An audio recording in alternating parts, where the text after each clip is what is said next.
আব্দুল্লাহ ইবনে আব্বাস এইরকম। এটা তো তার আদব বললাম আর ইলম বললাম, এবার তার মারেফতটা একটু শোনেন। মারেফত বলতে আপনারা কি বুঝেন? মারেফত হলো ওই দূরদৃষ্টির নাম যা দিয়ে মানুষ এমন জায়গায় চলে যায় ব্যক্তি তার যোগ্যতা দিয়ে সেখানে যেতে পারে না, ওটা মারেফত। এটা আজব জিনিস। আব্দুল্লাহ ইবনে আব্বাসের মারেফতের একটা উদাহরণ শুধু আপনাদেরকে বলি। বাপের সাথে ছেলে গেছে নবীর দরবারে, অর্থাৎ হযরত আব্বাস রাদিয়াল্লাহু আনহুর সাথে আব্দুল্লাহ ইবনে আব্বাস নবীর দরবারে গেছে। যায়া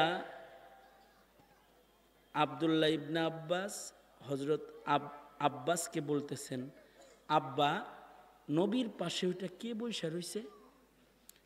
আব্দুল্লাহ ইবনে আব্বাসে হযরত আব্বাস বলে, কই কই কেউ তো বসে না, আমি তো দেখি না। আরে না, দেখেন দেখেন বয়ে রয়েছে। দেখি না তো। না দেখেন না, খেয়াল করে বসে রয়েছে কে যেন। না আমি তো দেখি না। মানে বাপে দেখতেছে না, কিন্তু কে দেখতেছে? ছেলে দেখতেছে। আল্লাহর রাসূল তাকে জিজ্ঞাসা করলেন, আব্দুল্লাহ, আমার পাশে যে বসে রয়েছে তাকে কি তুমি দেখেছো? জি আমি দেখেছি। কাকে দেখেছো জানো? তুমি একজন মুকাদ্দাস ফেরেশতাকে তার আসল আকৃতিতে দেখে ফেলেছো। সুবহানাল্লাহ। আরেকটু আস্তে করে বলেন, আরেকটু আস্তে করে বলেন, কারণ আপনারাও তো গোসল করার সময় ডান কান্দের বাম কান্দের ফেরেশতা দেখছিলেন, দুই একবার দেখছিলেন না? তো হয়ে গেল। রাগ কইরা হযরত আবু বকর করলেন কি, গোলামের কান ধরলেন, কান ধরে দিছে একটা মলা। কান কিন্তু মানব দেহের এমন একটা অঙ্গ, এটা আস্তে ধরলেও অঙ্গটা নরম তো লাল হয়ে যায়। বিশ্বাস না হয় নিজের কান নিজে একটু মুলা দিয়ে টেস্ট করে দেখেন, বুঝেন নাই কথাটা? কান এমন অঙ্গ, এটারে যদি ধরে কোনো রকম জাতা জুতা দেয় তাহলে লাল হয়ে যায়, কারণ এটা নরম, লতিটা নরম, অঙ্গটা নরম। তা আবু বকর যখন কান মলা দিছে, কানটা লাল হয়েছে না? এবার গোলামে কয়, আমার মনিব আমার কানে মলা দিল, ব্যথা পাইছি, লাল হয়ে গেছে, কান্দে। পোলাপানের যে খাচ্ছিল সেটা। হযরত আবু বকর কিছু সময় পরে ওনার যখন স্বাভাবিক অবস্থার রাগ কমছে, দেখেন ইনসাফ কাকে বলে।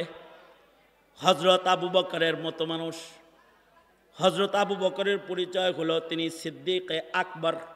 হযরত আবু বকরের পরিচয় হলো আবু বকরকে আল্লাহর জান্নাতের আটো দরজা জান্নাতে ডাকবে। হযরত আবু বকর নবীর সাথে রওজায়ে আতহারে ঘুমিয়ে রয়েছে। হযরত আবু বকর নবীর হাতের পয়লা মুসলমান। হযরত আবু বকর নবীজির সাথে হিজরতের গুহার সাথী। হযরত আবু বকর নবীর রঙের রঙিন নিসবতে ইত্তেহাদি। আবু বকর সব সময় নবীর অনুকরণ সর্বোচ্চ এত করে যে আবু বকর যেমন রসুল তেমন, রসুল যেমন আবু বকরের কাজকামগুলো হুবহু তেমন। এক যাররা নবীর ইত্তিবার বাইরে কখনো আবু বকর যায় না। হাইয়ান ওয়া মাইয়িতান আশবা আনিন নবী সাল্লাল্লাহু আলাইহি ওয়াসাল্লাম। এইরকম একজন মানুষ যাকে রাসূল বারবার বলেছেন তুমি জান্নাতি, তুমি জান্নাতি, তুমি জান্নাতি। আল্লাহর রাসূল এক পর্যায়ে বললেন তোমাকে আল্লাহর জান্নাতের ৮ দরওয়াজা ডাকবে। তার মানে জান্নাতের ৮ গেট এই উম্মতের যার জন্য খোলা থাকবে তিনি হলেন হযরত আবু বকর। এই রকম একজন মানুষ হইয়া তিনি কান দামনে লইয়া গোলামের কাছে যায় বলে, এই আমি তোর উপরে জুলুম করে ফেলেছি, আমি তোকে যেভাবে একটা মলা দিছি না, তুই আমার ওইরকম একটা মলা দিয়ে দে। কি লেগা? কয় না আমি তোর উপরে জুলুম করে ফেলেছি, আল্লাহ যদি আমাকে ধরে তা আমি জবাব দিব কি? আমি তো তোকে মুখে বললেই পারতাম, হাতে আক্রমণ করলাম কেন? হযরত উমর ওখানে আছেন। হযরত উমর গোলামকে ধমক দিয়ে বললেন, এই গোলাম তুমি বলো যে না না না আপনার কান আমার ধরতে হইব না, আমি আপনাকে মাফ করে দিছি, বলো তাড়াতাড়ি। গোলাম শেষ বেলায় বললেন, আবু বকর আমি আপনাকে ক্ষমা করে দিছি। এরপরে হযরত আবু বকর থামলেন। এর আগ পর্যন্ত ভাই ভাইয়ের ভেতরে এতটুকু জুলুমের আচরণ হবে মুসলমান মুসলমানের সাথে, এটা বরদাস্ত করলেন না। আমাদের হালত কি? আমরা তো রাজনৈতিক বিরোধের কারণে, ব্যবসায়িক স্বার্থের কারণে অথবা যে কোনো স্বার্থের কারণে এক ভাই আর এক ভাইয়ের উপরে জুলুম করি, লাগে যেন আমরা মরুমো না, আর আমাদের বিচারও মনে হয় আল্লাহ তাআলা করতে পারবেন না। আমাদের জিন্দেগির অবস্থা হলো অনেকটা এমন। জমিনে এখন রহমত নাই, গজবে চতুর্দিকে বালা মুসিবতে জর্জরিত।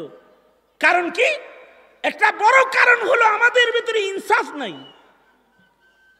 আশ্চর্য একটা বিষয়, জুলুম এটা এমন একটা বিষয়, জুলুম করা লাগে না।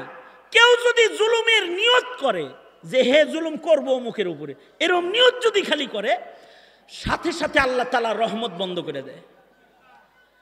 আর ইনসাফ এত বড় গুণের নাম, ইবাদতের নাম। কেউ যদি নিয়ত করে যে আমি ইনসাফ করব, নিয়ত করার সাথে সাথে আল্লাহ তাআলা রহমতের দরজাগুলো সব খুলে দেয়। আল্লাহু আকবার কাবীরা। এটা ব্যক্তি জীবনের জুলুম হোক, পারিবারিক জীবনের জুলুম হোক।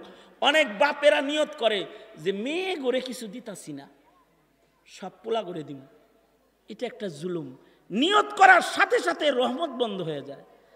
আর যদি কোনো পিতা নিয়ত করে যে আমি আমার সন্তানদের সাথে ইনসাফের আচরণ করব, কোনো সন্তানের উপরে জুলুম করব না, কোনো মেয়ের উপরে জুলুম করব না, কোনো ছেলের উপরেও জুলুম করব না, নিয়ত করার সাথে সাথে রহমতের বাহারের দরওয়াজা আল্লাহ তাআলা খুলে দেয়।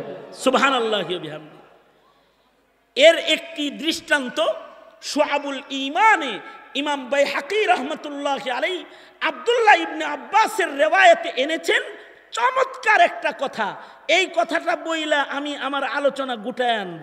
আব্দুল্লাহ ইবনে আব্বাস থেকে বর্ণিত শুআবুল ঈমানে ইমাম বাইহাকী ঘটনাটা বর্ণনা করেছেন। আব্দুল্লাহ ইবনে আব্বাস রিওয়ায়াত করেন। আব্দুল্লাহ ইবনে আব্বাসের রিওয়ায়াত মানে কি? আব্দুল্লাহ ইবনে আব্বাস কি একটু চিনাই আপনাদেরকে। আব্দুল্লাহ, আমরা তো নায়ক চিনি, নায়িকা চিনি, গায়ক চিনি, গায়িকা চিনি, বক্তা চিনি, অভিনেতা চিনি, কৌতুককার চিনি, কিন্তু সাহাবী চিনি না। তো এ কারণে সাহাবীদের সমালোচনা করতেও আমাদের মুখে বাধে না। এখন সাহাবী সমালোচনা হয়, কিছু মানুষ আছে এরা প্রকাশ্যে সাহাবীর সমালোচনা করে। অত সাহাবী কি জিনিস এটা বুঝেই না আসলে, এ কারণে সাহাবীর সমালোচনা করে। আব্দুল্লাহ ইবনে আব্বাস সাহাবীদের ভিতরে এমন একজন সাহাবী, কথা খেয়াল করে যদি শোনেন তাহলে সুবহানাল্লাহ বলতে সহজ হইব, আমার শিখাইয়া দেওয়া লাগবে না সুবহানাল্লাহ। আব্দুল্লাহ ইবনে আব্বাস এমন একজন সাহাবী, যেই সাহাবী নবী ওফাতের সময় ওনার বয়স ছিল মাত্র 13 বছর, কিন্তু উনি সাহাবীদের ভেতরে কুরআন শরীফের জ্ঞান নবীর কাছ থেকে মাত্র 13 বছরে সবচেয়ে বেশি গ্রহণ করেছেন। কত বছরে? আবার বলেন, বয়স কত বছর? 13 বছর। নবীর ইন্তেকালের সময় ওনার বয়স 13 বছর, কিন্তু কোরআনের জ্ঞান সবচেয়ে বেশি গ্রহণ করেছেন আব্দুল্লাহ ইবনে আব্বাস রাদিয়াল্লাহু আনহুমা। ওনাকে বলা হয় রাইসুল মুফাসসিরিন। 13 বছর বয়সে রাইসুল মুফাসসিরিন। আচ্ছা, আরেকটু পিছন থেকে আসি। 9 বছর বয়সে ওনার জ্ঞান 90 বছরের চেয়ে বেশি। অনেকে আছে 90 বছর বয়স কিন্তু 9 বছরের আকল বুদ্ধিও নাই। বাপ মাও আবার হ্যাঁ করে বাঁচানোর চিন্তা করে। কি কয় জানেন? ছেলে কিন্তু কলেজে পড়ে, অপরাধ করছে জঘন্য একটা, বিচারে যায় বাপে কয় বাচ্চা মানুষ লেখাপড়া করে তো এখনো বুঝে টুঝে না। অথচ হ্যারে যদি 5 বছর আগে বিয়ে করাইতো তো 5 বছরে 5টা বাচ্চা হইতো। হে নাকি বুঝে না, বাবা মাই কয়। আর আব্দুল্লাহ ইবনে আব্বাস হলো 9 বছরের বাচ্চা। তাকে ওনার বাবা মায় বলে কি, ওনার বাবা মা ওনাকে বলতেছে 9 বছরের বাচ্চাকে, এই ছেলে রাতের বেলায় ঘুমাও কেন? নবীর ঘর পাহারা দিতে পারো না? নবী রাত্রে কি আমল করে দেখতে পারো না? সেই রকম আমল তুমি করতে পারো না? আল্লাহু আকবার কাবীরা। 9 বছরের বাচ্চা। আশ্চর্য, মায়ের কথা শুই না আব্দুল্লাহ ইবনে আব্বাস 9 বছর বয়সী নবীর ঘর পাহারা দেয় রাত্রে।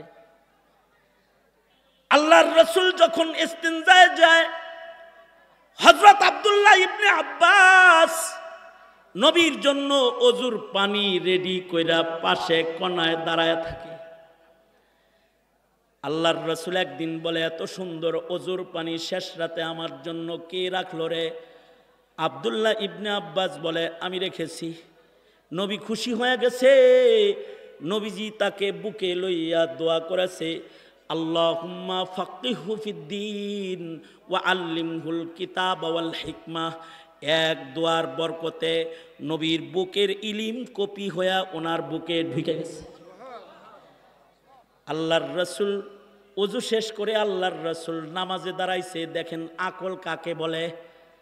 আল্লাহর রসুল ওযু শেষ করে তাহাজ্জুদের নামাজে দাঁড়াইছে। আব্দুল্লাহ ইবনে আব্বাসকে আল্লাহর রসুল বাম পাশে দেখে যে সে নামাজে দাঁড়াইছে, অথচ নামাজ পড়তে কয় নাই। নবীর পাশে নামাজি বাম পাশে দাঁড়ায় গেছে। আব্দুল্লাহ ইবনে আব্বাস বলেন, আমি তো জানি না যে ইমামের ডান পাশে খাড়ান লাগে, কিন্তু আমি যখন বাম পাশে দাঁড়িয়েছি আল্লাহর রাসূল আমার ঘাটটা ধইরা আমাকে বাম পাশ থেকে ডান পাশে নামাজের ভিতরে এনে দাঁড় করাইছে, আর নবীর বরাবর আমাকে দাঁড় করাইছে। আব্দুল্লাহ ইবনে আব্বাস বলে, আমাকে নবী বরাবর দাঁড় করাইছে, কিন্তু আমি এক কদম পিছায়া গেছি। আবার নবী টান দিছে, তো আমি আবার পিছায়া গেছি। নামাজ শেষ করে আল্লাহর রাসূল বলে, আব্দুল্লাহ রে, আমি তোমাকে আমার পাশাপাশি দাঁড় করাই, তুমি এক কদম করে পিছনে কেন যাও? আব্দুল্লাহ ইবনে আব্বাসের বয়স কিন্তু মাত্র 9 বছর। তিনি বলে, আপনি হলেন সাইয়্যিদুল মুরসালিন রাহমাতুল লিল আলামিন। নবীর বরাবর আমি সাধারণ উম্মত হয়ে কেমনে দাঁড়াইতে পারি গো নবী? এই ভয় বারবার আমাকে পেছনে নিয়ে আসে। আল্লাহু আকবার কাবীরা। এগুলো একটি আদব। কিছু কিছু বাচ্চাকে দেখবেন মুরব্বীরা বলে, এই বসো বসো, হে তারপরেও দাঁড়ায় থাকে কেন? এটা একটা আদব।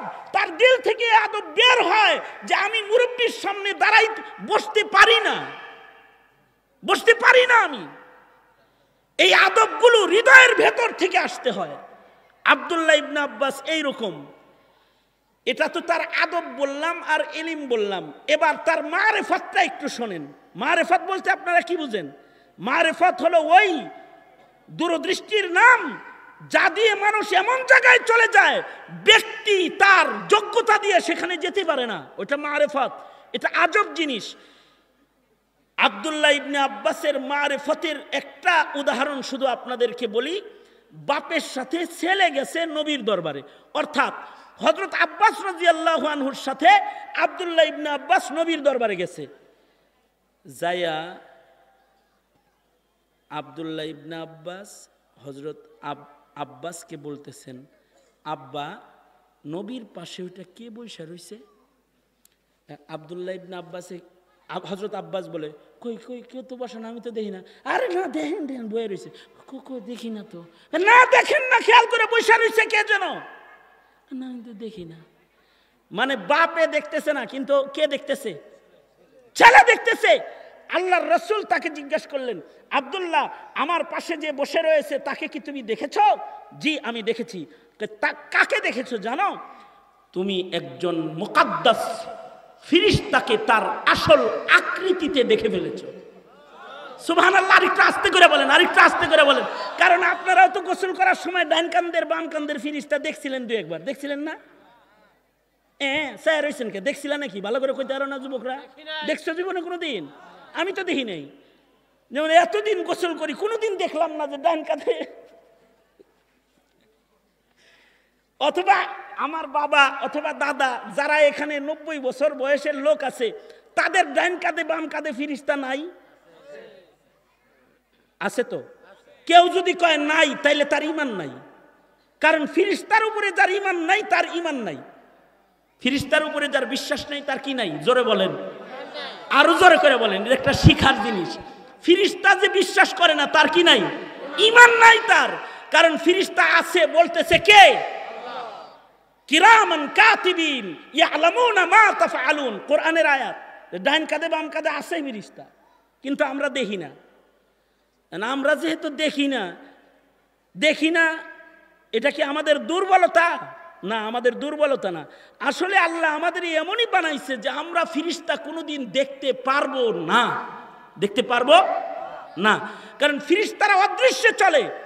আরে শুধু ফেরেশতা দেখতে পারবো না তা না, জিনও তো আছে। সূরা জিন যেহেতু আছে, জিনও আছে। জিনও আমরা আমাদের চোখ দিয়ে দেখতে পারবো না, যদি না জিন নিজেকে প্রদর্শন না করে। কারণ জিনদের একটা সিফাত হলো ইয়াতাশাক্কালু বিআশকালিন মুখতালিফাতিন, জিনেরা নিজেদেরকে বহু রূপে মানুষের কাছে পেশ করতে সক্ষম। কখনো সাপের রূপ, কখনো বিলের রূপ, কখনো মানুষের রূপ, কখনো পেতনির রূপ। যদি ধরে রূপ তাইলে প্রকাশ করতে পারে। যদি এরকম রূপ প্রকাশ করে তাইলে দেখতে পারুন। কিন্তু তার যে আসল একটা আকৃতি আছে, আগুনের তৈরি আকৃতি, এইটা দেখার মতো চোখ আমাদের নাই, আল্লাহ দেই নাই এটা দেখার চোখ আমাদেরকে। ইমাম শাফি রহমতুল্লাহ আলাইহি বলেছেন, কেউ যদি দাবি করে